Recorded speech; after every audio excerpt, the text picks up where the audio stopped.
Las traducciones del Antiguo Testamento de las que disponemos en la actualidad derivan del texto vocalizado que elaboraron los masoretas, escribas y sabios judíos medievales de Babilonia y Tiberias, Palestina. Este sistema de vocalización y puntuación fue denominado Masora, de Masoret. Tarea esta que habría comenzado en las academias de Talmud de Babilonia y Palestina alrededor del siglo VI, finalizándose en el siglo X.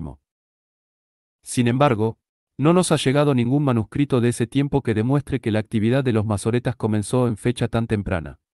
En algunos textos de principios del siglo X se mencionan el Codex Muga, sin especificar su fecha, y el Codex Isheli, escrito, según alega la tradición judaica, en el siglo VI por el rabino Ishel ben Moisés ben Ishel, pero de cuya existencia nunca se ha llegado a tener evidencia material.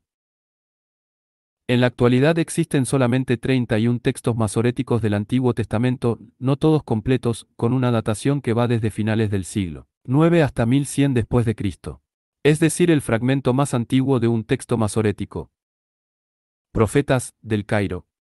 De Moisés ben Aser, datado en Tiberias en el 895, es 4 siglos posterior al periodo en el que supuestamente comenzaron su trabajo los masoretas. Se trataba ante todo de presentar a unos sabios temerosos del Altísimo y aplicados, con la mayor honestidad de la que es capaz un corazón ferviente, a la noble tarea de fijar y vocalizar un texto profético definitivo, de modo que pudiera ser comprensible para todos los judíos.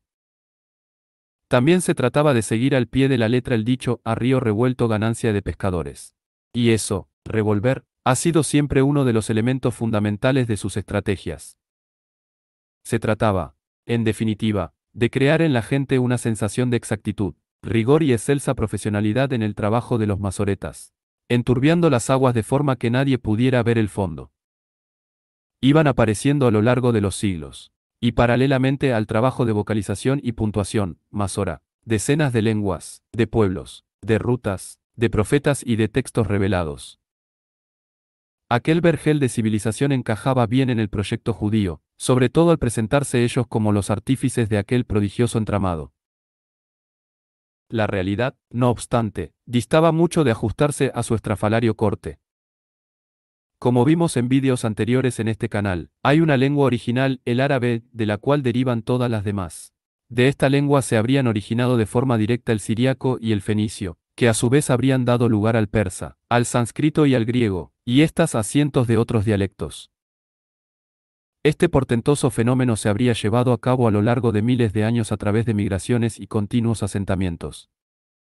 Pero los judíos, aprovechando lo revuelto que bajaban las aguas del río de la historia, añadieron al escenario el arameo, el cananeo, el hebreo, el acadio, el sumerio, formaron familias lingüísticas, hablaban de lenguas semitas, de lenguas indoeuropeas, afroasiáticas, etiosemitas, caucásicas, de modo que ya no bastaba con enturbiar las aguas, había que generar remolinos que se tragasen la lengua árabe y parte de Arabia. Se trataba de subir la historia 2500 kilómetros y de redactar un texto definitivo del Antiguo Testamento en el que, bajo pretexto de vocalizarlo y puntuarlo, se introdujeran los cambios oportunos y se terminase la tarea que los autores de la Torá Septuaginta habían dejado inconclusa. Entenderemos la importancia de este trabajo si tenemos en cuenta que se realizó en el siglo X de nuestra era, en pleno apogeo del Islam. El llamado hebreo, mucho más acertado sería decir dialecto siríaco, en cuanto que lengua derivada del árabe, es consonántica, es decir, solo se escriben las letras consonantes y las vocales se deducen por el habla cotidiana y las reglas gramaticales. Si, por ejemplo, un árabe ve escritas las letras K, Ta, Ba, automáticamente le vendrá a la mente la palabra kitab, ya que cada día la ha escuchado decenas de veces y ha visto esas mismas letras asociadas a las vocales. Y si antes de esas letras viniera un marcador que indicase cantidad, asumiría que debe leerla en su forma plural, y la pronunciaría, kutub. Por el contrario, si alguien que no es árabe ni ha escuchado nunca esta lengua, viera estas mismas letras, podría concluir que se trata de la palabra kutab, o katub, o kituba, o cualquier otra que resultase de una combinación arbitraria de vocales. Teniendo en cuenta este hecho, no resultará difícil entender la imposibilidad de vocalizar un texto, el del Antiguo Testamento, escrito en un dialecto, el llamado hebreo, que había dejado de hablarse 1500 años antes de que los masoretas se impusieran tan arriesgada, pero al mismo tiempo rentable, tarea. Pero ya hemos dicho que, en realidad, se trataba de terminar el trabajo de los traductores de la Torá Septuaginta, ahora con el texto coránico como principal referencia lingüística y doctrinal. El trabajo de los masoretas, no obstante, iba a ser mucho más quirúrgico que el de sus hermanos alejandrinos. Uno de los ventrílocuos cogió al muñeco y le puso un gesto sonriente con cierto aire de triunfo. Queridos amigos, hermanos todos, he aquí el texto definitivo por inspiración del Señor de los ejércitos. Un texto repleto de errores y falsificaciones era el producto final del rigor masoreta. Su tarea habría resultado de todo punto imposible si el hebreo hubiera sido una lengua original e independiente, pero en cuanto que dialecto árabe a través del siríaco, pudieron trasvasar la gramática, la entonación y puntuación del árabe claro, su lengua, que yacía muerta hacía más de 1000 años. Manteniendo el texto consonántico podemos cambiar su significado a través de la vocalización y de la puntuación. Y eso es lo que ha sucedido con los manuscritos del Antiguo Testamento. La crítica bíblica ha clasificado sus errores en auditivos, visuales, exegéticos y deliberados. Un error en la vocalización nos puede llevar a confundir la partícula negativa, lo, con la preposición, lo, que significa, a él, o a leer, seguro, en vez de, hermano, o, cuervo, en vez de, árabe, o, le mataron, en vez de, mató. La vocalización correcta depende del conocimiento, hablado, de la lengua y el contexto. Las dudas acerca de la vocalización masorética de los textos bíblicos han existido desde el principio mismo de la crítica bíblica, si bien casi nunca han sido escuchadas. Un ejemplo de esta sordera académica es la que ha sufrido Kamal Salibi, gran conocedor de la lengua árabe y sus dialectos, y autor de La Biblia vino de Arabia, y Secretos de la gente de la Biblia. Así pues, Salibi descarta cualquier posible asunción de que el fragmento sexto, muy dañado, hable de Jerusalén. Lo que queda legible de la inscripción es DNYHL, TKTB, KTSWZKZT, SLM.